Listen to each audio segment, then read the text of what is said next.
Boleh tak kalau kita tahu esok Ramadan, kita niat nak puasa sebulan terus, ataupun kita kena niat nak puasa setiap hari secara berasingan.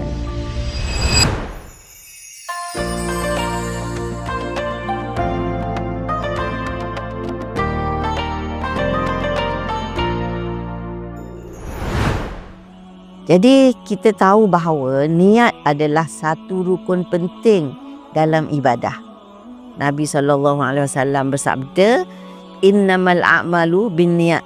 Maksudnya sesungguhnya semua perbuatan atau pekerjaan itu bergantung kepada niat.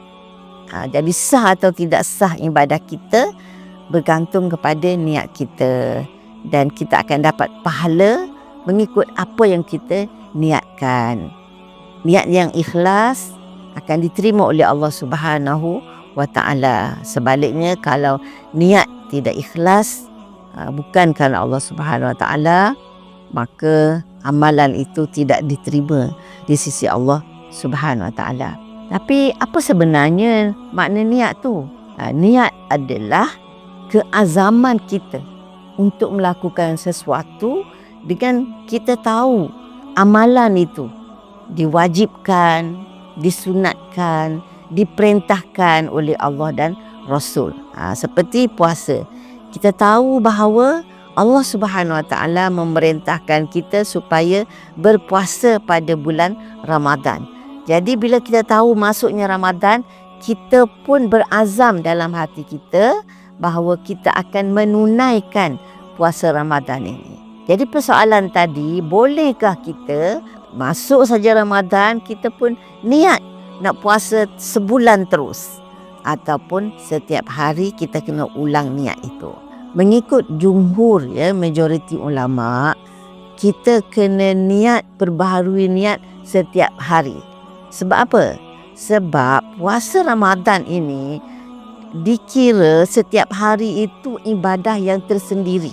Maknanya hari pertama satu ibadah, esok hari kedua satu ibadah. Jadi bila kita dah selesai puasa hari pertama, kita dah selesai satu tanggungjawab, satu ibadah kita. Kemudian esok datang pula satu ibadah yang baru. Jadi dengan itu kita kena niat baru. Jadi niat itu maknanya waktu malam sebelum menjelang hari seterusnya. Apa dalil yang menunjukkan bahawa setiap hari itu ibadah yang berasingan? Sebab dalilnya apabila kita putus, contohnya hari pertama, kedua, ketiga kita dah puasa. Kemudian hari keempat kita tak boleh puasa sebab kita sakit, ataupun kita musafir, kita bolehkan tak puasa, ataupun kalau wanita didatangi haid. Jadi bila kita itu dipanggil dah terputuslah daripada 3 hari yang pertama tadi. Jadi apabila kita tak puasa hari keempat, kelima, keenam contohnya, ibadah yang sebelum ni dia tak batal sebab dia ibadah yang berasingan. Jadi yang kita dah puasa 3 hari itu dah selesai lah. Jadi itu bukti bahawa setiap hari itu dikira ibadah yang berasingan. Dia tak ada kaitan antara satu sama lain, di mana kalau terputus tak puasa satu hari, dia tidak membatalkan apa yang kita dah puasa sebelumnya. Jadi sebab itulah setiap hari itu dikehendaki kita memperbaharui niat.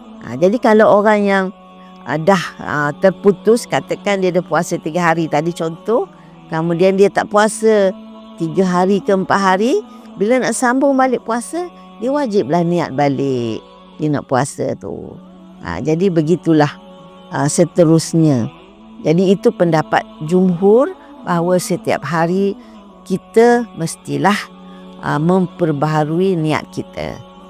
Namun ada juga pendapat yang mengatakan bahawa kalau kita dah niat awalnya nak puasa sebulan, maka kita tidak wajib lagi memperbaharui setiap hari. Dikira kita dah berniat untuk puasa sebulan itu. Jadi sebaik-baiknya maknanya kita ulanglah niat setiap hari itu, esok nak puasa. Jadi bukannya susah sangat nak niat tu, bukanlah kata kena duduk dengan kaifiat tertentu, orang kata ambil masa beberapa minit pasang dalam hati. Tidak semestinya ada lafaz tertentu dengan susunan tertentu. Cukup dengan kita tahu esok adalah hari kelima Ramadan dan kita hendak berpuasa.